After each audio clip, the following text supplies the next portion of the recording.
Եթե շատ կարճ ասենք, պատմականությունը նրանում է, որ առաջին անգամ ԱՄՆ փոխնախագահը այցելել է Հայաստան եւ ամենաբարձրաստիճան պաշտոնյան է ամերիկացի երբևէ այցելած Հայաստան, բայց սա ասելով ոչինչ չենք ասի։ Իսկ իրականում ինչու հնարավոր դարձավ այս այցը կամ ինչ համատեքստում տեղի ունեցավ այս այցը եւ ինչ իրադարձություններից հետո տեղի ունեցավ այս այցը։ Այս հարցերին եթե պատասխանենք, կհասկանանք այցի պատմականությունը։ Ես առաջարկում եմ մի պահ հետ գնանք 2025 թվականի, այսինքն նախորդ տարվա փետրվար ամիս, երբ որ վարչապետ Փաշինյանը ԱՄՆ-ում հանդիպեց, ԱՄՆ-ում այցով գտնում էր ԱՄՆ-ում եւ հանդիպեց նորընտիր փոխնախագահ Վենսին։ Իրենք եւ նախագահ Թրամփը եւ հետեւաբար նաեւ փոխնախագահ Վենսը իրենց պաշտոնները ստանձնել էին 1 ամսից էլ քիչ ժամանակ եւ կհիշեք այն ժամանակ ինչ իրավիճակ էր։ Նախ բնականաբար մեր սիրելի ընդդիմությունը ասում էր, որ դե էս ինչ հանդիպում է, գնաց Սենյակը լավը չէր ասում։ Փոխնախագահին հանդիպեց, ընդհանրապես ԱՄՆ փոխնախագահ արտաքին հարաբերություններում ինչա որոշում որ եւ այլն եւ այլն։ Բացի դրանից ինչ մթնոլորտ էր տիրում մեր երկրում։ Ընդդիմադիրները եւ ոչ միայն ընդդիմադիրները ասում էին, որ խաղաղությունն անհնար է, շուտով պատերազմ է լինելու, ամբողջ տարածաշրջանը հիմա պայթում է, իշխանությունները, չգիտեմ, այս պայթունավտանգ իրավիճակում ինչով են զբաղված, իրենք ասում են, չէ, պատերազմ չի լինելու, խաղաղություն է լինելու, իրենք իրականությունից կտրված են եւ այսպես շարունակ։ Ահա, հեսա այնտեղ պատերազմ կլինի, հեսա Սյունիքը կգրավեն եւ այլն։ Մի խոսքով մի աշխարհաքաղաքական կիկոսի մա։ Եվ ինչ ունենք այսօր։ 1 տարի անց, ըստ երևույթին գրեթե ուղիղ 1 տարի անց, ինչ ունենք։ Ունենք այն, որ նախ պատերազմ չի եղել, երկրորդ օգոստոսի 8-ին ստորագրվեց խաղաղության հռչակագիր եւ նախաստորագրվեց խաղաղության պայմանագիրը, արդեն լրացել է երկրորդ տարին, ինչ մեր սահմաններին հակառակորդի կրակոցից որևէ զինվոր չի սպանվել, չի զոհվել, մասնակիորեն արդեն ապաշրջափակվել է Հայաստանը, որովհետև Ղազախստանից եւ Ռուսաստանից հացահատիկ է ներկրվել Հայաստան Ադրբեջանի տարածքով երկաթուղով, ավելին Ադրբեջանը հայտարարել է, որ ընդհանրապես տարանցումը իր տարածքով դեպի Հայաստան երկաթուղով բաց է, քննարկումներ են գնում Հայաստանից, այսինքն Հայաստանի եւ Ադրբեջանի միջև ուղիղ առևտրի վերաբերյալ արդեն նավթամթերք է ներկրվել Հայաստան-Ադրբեջանից, տեսականորեն հետագայում նաեւ Հայաստանից կարող է ապրանք ներկրվել Ադրբեջան, եւ ամենակարևորը ֆիքսվել է նաեւ, որ տեղի ունենալու ամբողջական ապաշրջափակում, այսինքն բացվելու են Հայաստանի համար բոլոր ենթակառուցվածքները եւ բնականաբար Ադրբեջանի համար նույնպես, որում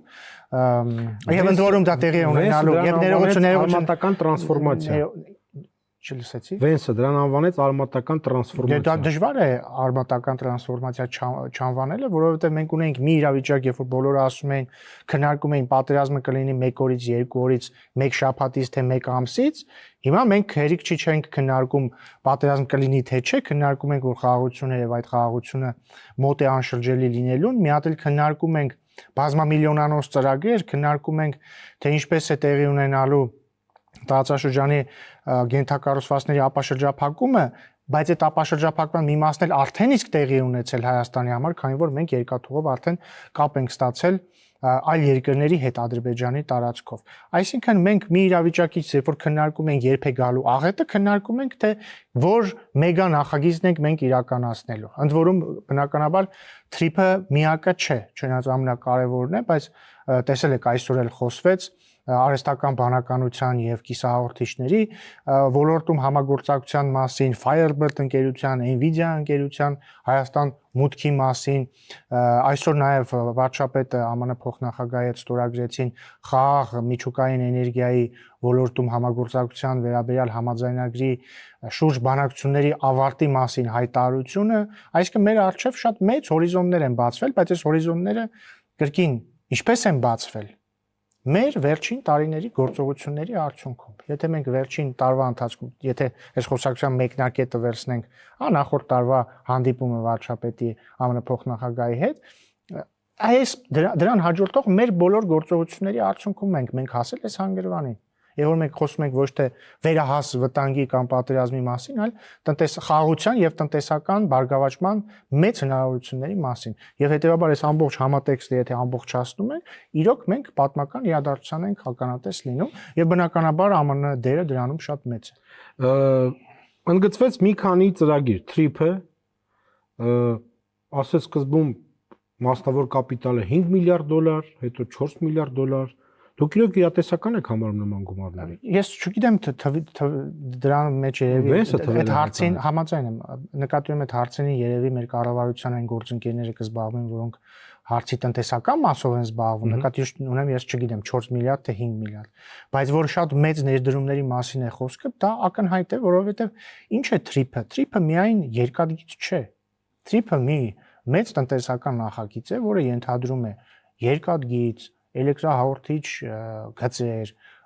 նավթատարներ, գազատարներ եւ այսպես շարունակ, որոնք բնականաբար մեծ ֆինանսական ներդրումներ են պահանջում եւ նաեւ որոնք մեծ ֆինանսական օգուտներ են տալու Հայաստանին։ Ինչ եմ ասում, պարոն Ռուբինյան, որովհետեւ մեր ընդդիմության լիդերներից մեկը ասում է, որ Միացյալ Նահանգները այստեղ տնտեսական երևացող շահ չունեն եւ երկրորդ այդ ճանապարհին հնարավոր չի նման ներդրումներ անել։ Դե նախ այդ ասողը մի մարդ է, ում իշխանության օրոք մեր տարածքում գտնվող երկաթգծերը, այսինքն բառից բուն իմաստով երկաթգծի գծերը հանել են եւ որպես մետաղի ջարդում ծախել են։ Չգիտեմ ով է հանել, ով է ծախել, բայց իրանք իշխանության օրոք, այսինքն իրենց պատկերացումը ընդհանրապես տրանսպորտի զարգացման մասին է դա, ասենք, տեսնում ես երկաթգիծ։ Նախ ինքը փակ է, ոչ միտեղ չես կարող, հանում ես որպես ջարդոն, հետո ինչ որ մեկը ծախում է։ Տեսնում ես տրամվայի գիծ, տրամվայը անցնում։ Ոչինչ, տրամվայը էլ չի անցնի, գիծը հանում ես, հետո չգիտեմ ինչ ես անում։ Եվ բնական է, որ իրենց այդ իր ձեր նշած անձի, ոսկ Քոչյանի մասն է, չէ՞։ Հա, իր պատկերացումները պիտի այսպեսին լինեն։ Հաջորդը, կրկնում եմ, խոսքը միայն երկաթգծի մասին չի, խոսքը մի ամբողջ տնտեսական տրանզիտ նախագծի մասին է, որը ներառում է ոչ միայն երկաթգիծ, որը ընդ որում մենք ասում ենք, չէ, երկաթգիծ, որը անցնում է Սյունիքով, բայց դա մի ամբողջ արևելքից արևմուտք եւ արևմուտքից արևելք եւ հյուսիսից հարավ անցնող մեծ ճանապարհի մաս է, որը ահռելի տնտեսական օգուտներ է բերելու։ Եվ բացի դրանից ասացի արդեն էներգետիկ տրանզիտի մասին է խոսքը եւ այսպես շարունակ։ Այսինքն պարզ է իհարկե, որ մեր ընդդիմադիր գործընկերները չեն պատկերացնում ինչի մասին են, ինչի հետ մենք գործ ունենք, որտեղ իրենց պատկերացումը լրիվ ուրիշ է եղել։ Օրինակ ինչպիսիքն էին իրենց տարիների տնտեսական պատկերացումները։ Նախ այդ ասեցի, որպես մետաղի ջարդոն ինչ-որ բաներ հանձնել, կամ ինչ-որ գործարաններ կամ այլ ռազմավարական օբյեկտներ տալ այլ երկրների կամ ընկերությունների, որ հետո դրանք օգտագործում են որպես պահեստ օրինակ։ Դա է իրանց պատկերացումը եղել։ Միջուկային տեխնոլոգիաների առումով մենք ստորագրեցինք համաձայնություն։ Մենք ստորագրեցինք հայտարարություն համապատասխան համաձայնագրի շուրջ բանակցությունների ավարտի վերաբերյալ։ Դա ինչ է ենթադրում։ Դա ենթադրում է, որ հաջորդիվ արդեն համաձայնագիրը կստորագրվի, ինչը սկիզբ է դնում միջուկային խաղաղ միջուկային էներգիայի ոլորտում համագործակցության։ Այսինքն, կոպիտ ասած, եթե մինչև այս կետը մենք զրոյական մակարդակում ենք, այսինքն գոյություն չուներ համագործակցություն այդ ոլորտում։ Հիմա այս համաձայնագրով, երբ որ ստորագրվի, հնարավորություն կստեղծվի այդ համագործակցության։ Իսկ թե այդ համագործակցությունը կանխագուշակելով ձեր մյուս հարցերը, այդ համագործակցությունը արդեն ինչ կոնկրետ արդյունքների կբերի, դա արդեն հետագա քննարկման հարց է։ Խոսելով նաև բարձր տեխնոլոգիաների եւ արհեստական բանականության մասին, շատ կարևոր է, որ Վենսը շեշտեց, որ Միացյալ Նահանգները շատ դժվարությամբ է բարձր եւ ժամանակակից նոր տեխնոլոգիաներ արտահանում որևէ երրորդ երկիր։ Իհարկե։ Եվ նա ասաց, որ Հայաստանը այդ վստահություն ունի եւ նրանք այստեղ արտահանելու են այդ տեխնոլոգիաները։ Այո, եւ ընդհանրապես ներկայիս աշխարհում ամենակարևոր ռեսուրսներից մեկը դարձել են հենց տեխնոլոգիաները։ Եթե նայեք ինչ է կատարվում աշխարհում, պետությունները փորձում են հնարավորինս շատ արագ ունենալ այն նորագույն տեխնոլոգիաները, որը տնտեսության շարժիչ ուժն է դարձել եւ այս համատեքստում շատ կարեւոր է եւ արհեստական բանականության եւ կիսահաղորդիչների ոլորտում, որ մենք ըստ էության աշխարհի առաջին գծում ենք հայտնվել։ Իհարկե մեր համեստ տեղով մենք չափազանցված հավակնություններ չունենք, բայց մեր համեստ տեղով մենք աշխարհի առաջին գծում ենք հայտնվել։ Վարչապետը ասաց թույլ են տվել գերհզոր չիպերի ներկրումը Հայաստանում։ Այո։ Խոսքը հենց Nvidia-ի չիպերի մասին է եւ դա ամեն երկիր իրեն թույլ չի կարող տալ ունենալ եւ մենք այդ հնարավորությունը ունենք, բայց կրկին ինչու մենք ունենք այդ հնարավորությունը, որովհետեւ մենք առաջ ենք գնացել մեր խաղաղության օրակարգով, որովհետեւ երբ որ ամեն անգամ մեր ընդդիմադիր գործընկերները, չգիտեմ, այլ հարգարժան լրագրողներ եւ այլ անձինք ամեն կետում ասել են դուք սխալ եք անում, մեզ անվանել են դավաճան, չգիտեմ, սրիկա եւ այլն, մենք անխոնջ այդ քննադատությունների եւ երբեմն վիրավորանքների տարափի տակ հասկացել ենք, որ միակ ճանապարհը մեր երկրի ապագան երաշխավորելու սա է եւ արդյունքում մենք հասել ենք նրան, որ մենք ունենք արդեն իսկ արձանագրված խաղաղություն եւ մենք հասել ենք նրան, որ մեր առջեւ բացվում են շատ մեծ տնտեսական հնարավորություններ, ահռելի տնտեսական հնարավորություններ։ Առաջին անգամ մենք ոչ թե ինչ որ խուլ ետնախորշ ենք աշխարհակահաղականության, այլ մենք հենց կենտրոնում ենք բառից լավ իմաստով։ Երբ որ մենք կարող ենք օգտվել աշխարհում տեխնոլոգիական զարգացման հնարավորությունների, տնտեսական եւ տրանսպորտային նախագծերից, եւ սա շատ լավ է։ Նման տեխնոլոգիաների արտահանումը եւ այդ մասին անոնսը եւ երբ դրանից առաջ ասում է, որ մենք ամեն երկիր չենք արտահանում եւ շատ դժվար է, դա նաեւ քաղաքական կապիտալ է։ Իհարկե։ Այն երկրները, որոնք, այսպես ասենք, ընդհանրապես բարձր տեխնոլոգիաները բաղկացած են ցանցերից, այսպես ասած, չէ՞, այսինքն իրենց արտադրությունը, իրենց օգտագործում ունի ցանցեր։ Եվ Հայաստանը, եթե լինի այդ ցանցի մի մաս, Հայաստանը նաև կարևոր կլինի այդ շղթաներ ներողություն, հենց բառն եմ ուզում հիշել։ Շղթաներ, եւ եթե Հայաստանը իր տեղը զբաղեցնի հենց այդ շղթայի մեջ, դա հավելյալ անվտանգային երաշխիք կստեղծի Հայաստանի համար։ Այ ինչու են մեզ նման քաղաքական կարտ բլանշ տալիս։ Որովհետև մենք ռազմավարական համագործակցություն ենք հաստատել եւ որովհետև մեզ հաջողվել է մեր շահերը համադրել ԱՄՆ շահերի հետ։ Շատ པարզ, որովհետև սա տնտեսապես ձեռնտու է եւ ԱՄՆ-ին, եւ Հայաստանին, եւ Ադրբեջանին իդեպ։ Այսինքն մենք հաջողացել ենք ստեղծել մի իրավիճակ, երբ որ մենք դադարել ենք լինել ինչ որ մի հատ sense խուլ ետնախորշ, որը օգտակար է միայն ֆորպոստ կամ ինչ որ տենց անկարևոր բութ գործիք լինելու համար։ Չէ, մենք ավելին ենք, քան բութ գործիքը։ Մենք անկախ ինքնիշխան արդեն խաղաղ ապրող երկիր ենք, որը իր մասնաբաժինը պիտի ունենա համաշխարհային տնտեսական պրոյեկտներից եւ նաեւ իր դերը պիտի ունենա բարձր տեխնոլոգիական ոլորտում։ Խոսվեց թերևս առաջին անգամ նաև ռազմական համագործակցության մասին, 11 միլիոն դոլարը մեծ գումար չի, բայց ժամանակակից տեխնոլոգիաները դրանք անգնահատելի բաներ են, մանավանդ պաշտպանության ոլորտում մեզ համար եւ առաջին անգամ Հայաստանը գնել է ԱՄՆ-ից անօթաչու թռչող սարք, դրոն։ Հետախուզական։ Վերջին տեխնոլոգիական։ Այո, գեր ժամանակակից։ Պաշտպանական բնույթ են դրանք, հա։ Այո, բնականաբար։ Ունի պոտենցիալ է ոլորտը զարգանալու։ Իհարկե, միանշանակ։ Մենք էլի վերհիշենք, էլի մի քանի տարի առաջ ինչ վիճակ էր։ Մի քանի տարի առաջ մենք մեր ռազմական, այսինքն մեր ռազմական ապրանքները, հա, գնելու հնարավորություն ունենք միայն մեկ երկրից։ Այսինքն մենք չափից մեծ կախման մեջ էինք այդ մեկ աղբյուրից։ Այստեղ կարևոր չի երկիրը որն է, էլի, ցանկացած, եթե քո ռազմական գնումները դու կարող ես անել միայն մի աղբյուրից, դա արդեն իսկ նշանակում է, որ քո ռազմական գնումների հարատևությունը վտանգի տակ է։ Եվ երբ որ ինչ-որ պահ է գալիս, երբ որ ինչ-ինչ պատճառներով այդ մեկ աղբյուրը չի կարողանում կամ չի ուզում քեզ վաճառել քեզ անհրաժեշտ օրինակ պաշտպանական սարքավորումները, դու կանգնում ես խնդրի առաջ։ Կարծում եմ ծանոթ պատմություն է։ Եվ մենք ինչ արեցինք, մեզ հաջողվեց այս մի քանի տարիների ընթացքում շատ արագ դիվերսիֆիկացնել մեր աղբյուրները եւ հիմա մենք մի քանի օր առաջ տեսակ Հնդկաստանից գործընկերներ ժամանել եւ առաջին անգամ ցուցադրվեց Հնդկաստանից մեր ձեռք բերած սպառազինությունը, այսօր արդեն հայտարարվեց, որ ԱՄՆ-ից է հետախուզական անօթաչու թռչող սարք գնվել եւ այլ երկրների հետ նույնպես կա համագործակցություն։ Սա կարևորագույն բանն է մեր երկրի պաշտպանունակությունը ուժեղացնելու համար եւ ընդհանրապես պաշտպանությունը ճոռոմաբանության մեջ չի, էլի։ Էլի մեր հարգարժան ընդդիմությունը շատ հարգելի, շատ սիրելի։ Իհարկե, այսպես են պատկերացրել պաշտպանությունը ճոռոմաբանել պաշտպանական բյուջեի մի մասը դնել իրենց գրպանները, դղյակները սարքել, մեծ խոսել հայրենասիրության մասին, երկիրը դնել կախման մեջ մի աղբյուրից ու սպասել հրաշքի, որը երբեք չի գալու։ Մենք այդ ճանապարհով չենք գնա։ Կարոբյան, ես չեմ հիշում դեպք, որ Միացյալ Նահանգները ատոմային տեխնոլոգիաներ, կիսահաղորդիչների տեխնոլոգիաներ, արհեստական բանականության տեխնոլոգիաներ, ռազմական տեխնոլոգիաներ տա մի երկրի, որտեղ կան ռուսական զորքեր։ Ոնց եք բացատրում այս։ Բացատրել պետք չի, լավ չի։ Լավը, բայց տարօրինակ է, այստեղ են գտնվում ռուսական ռազմաբազաները։ Տարօրինակ չի, որովհետև Հայաստանը վերջին տարիներին իրեն դիրքավորել է որպես լիակատար ինքնիշխան պետություն, որը գնում է իր շահերի հետևից։ Եվ վերջապես Հայաստանը միջազգային ասպարեզում սկսել է դիտարկվել որպես միջազգային հարաբերությունների, միջազգային դիվանագիտության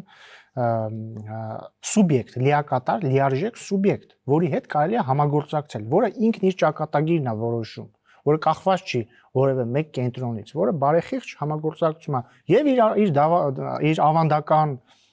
գործընկերների հետ, որն եւ նոր հարաբերությունների համար է բաց։ Դրա համար էլ տեղի ունենում այն ինչ տեղի ունենում։ Դրա համար է հնարավոր դառնում այն ինչ հնարավոր է դառնում։ Ռուսաստանից հնչում են գնահատականներ թրիփի մասին, նաև Հայաստանում Ռուսաստանի դեսպանը ասաց, որ իրենք ցանկանում են մասնակցել թրիփում, մասնակցություն ունենալ։ Դուք ասացիք, որ չի քննարկվում նման բան։ Շարունակում եք պնդել։ Դե չի քննարկվում, որ չի քննարկվում, ոնց չպնդեմ, թրիփը հայ-ամերիկյան նախագիծ է եւ այն կիրագործվի, բայց ինչ վերաբերում է Ռուսաստանին, բնականաբար Ռուսաստանը իր օգուտները քաղելու է թրիփ նախագծի իրագործումից, ինչպես Որպես օգտվող, ինչպես ոչ միայն Ռուսաստանը ի դեպ, այլ նաև Հայաստանին հարևան բոլոր երկրները իրենց օգուտը ունենալու են։ Ինչն է թրիփը դարձնում այդքան լավ, որ այն օգուտ է ոչ միայն Հայաստանի համար, այլ բոլոր հարևանների համար եւ բոլոր հարևանների համար, որովհետեւ եթե թրիփը իրագործվում է, իսկ թրիփը իրագործվելու է, Հայաստանը երկաթուղային կապ է ստանալու Ռուսաստանի հետ, բայց ի դեպ ասեմ ձեզ, արդեն ստացել է, նույնիսկ թրիփի իրագործումից առաջ Վաշինգտոնյան հռչակագրի բերումով է, չէ՞, որ մենք Ռուսաստանի հետ երկաթուղային կապ ենք ստացել։ Մարդիկ այդքան երևի չեն ֆիքսվում սրա վրա։ Դա նույնպես պատմական իրադարձություն է Հայաստանը առաջին անգամ 3 տասնամյակներից հետո Ռուսաստանի հետ, Ռուսաստանից որևէ բան է ներկրել երկաթուղով, որևէ բան, հացահատիկ։ Սա կարևորագույն զարգացում է եւ բնականաբար թրիփի իրագործումից հետո ել ավելի են մեծանալու հնարավորությունը եւ մեր մյուս բոլոր հարևանները նույնպես։ Եվ բացի դրանից գաղտնիք չէ, որ Ռուսաստանը, այսինքն հարավկովկասյան երկաթուղիները նաև կոնցեսիա ունեն Հայաստանի երկաթգծերի մյուս մասի վրա, այսինքն սրանից ես կարծում եմ իրենք էլ օգուտներ կարող են քաղել, որովհետև այսինքն ամբողջ Հայաստանի երկաթգծային ցանցը վերջապես կապվելու է աշխարհին։ Վարչապետը խոսեց ապաշրջակ փակման մասին նաև Հայաստան-Թուրքիա կոնտեքստում, ընդգծելով Գյումրի կարճ երկաթուղու աշխատացնելը։ Մենք այս կողմով առաջ են գնում, այդտեղ ձայն չկա հələ։ Դե այնպես չէ, որ ձայն չկա, որովհետև արդեն երկու հանդիպում է տեղի ունեցել Հայաստանի եւ Թուրքիայի համապատասխան գերատեսչությունների ներկայացուցիչների միջև եւ հանդիպումների նպատակն է եղել տեխնիկական հետազոտություն անել այն պայմանների, որոնք անհրաժեշտ են Գյումրի կարճ երկաթգիծը վերագործարկելու համար, այսինքն ֆիքսվել է պաշտոնապես, որ Գյումրի կարճ երկաթգծի բացումը օրակարգային հարց է եւ մենք շարունակում ենք քննարկումներն այդ առումով։ Բացի դրանից շահկապելով նաեւ նախորդ հարցի հետ, շատ կարեւոր է նաեւ, որ գիտեք, որ վարչապետը ռուսական կողմին խնդրել է արագ վերականգնել երկաթուղային հատվածները, որոնք միանում են, այսինքն միացնող հատվածները Հայաստանը Թուրքիայի երկաթգծային ցանցին եւ երասադարակ այդ հատվածում եւ շատ կարեւոր է որ դա արագ տեղի ունենա։ Զուգահեռ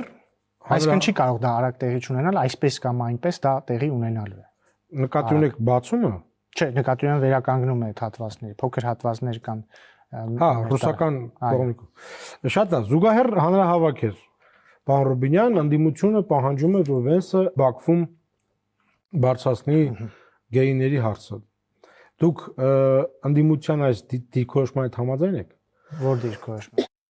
որ Վենսին պետք է ուղերձվի, որ նա գնա եւ բարձրացնի այդ հարցը։ Հայաստանի կառավարությունը եւ ընդհանրապես իշխող ուժը եւ падգամավորները որևէ միջազգային հանդիպման ժամանակ առիթ բաց չեն թողնում խոսել այս թեմայով եւ բնականաբար դա կարեւոր հարց է։ Մնացածը թե ինչպես ուղերձներ հղել դա արդեն ճաշակի հարց է։ Պարոն Ռուբյան, ինչի՞ եմ ես հարցնում։ Հայաստան են գալիս նաեւ Ռուսաստանի բարձրաստիճան պաշտոնյաներ։ Ինչու մեր ընդդիմությունը հանրավակ չի անում նաեւ Ռուսաստանից պահանջում նույն բանը, ինչ որ Վենսից։ Ես կարծում եմ ձեր հարցը հռետորական է։ Ինչու շատ կոնկրետ է։ Դե հռետորական է։ Կարծում ձեր հարցով կարիք չկա պատասխանել ձեր հարցին։ Ամեն ինչ բարձր։ Այո, Շնորհակալություն։ ես եմ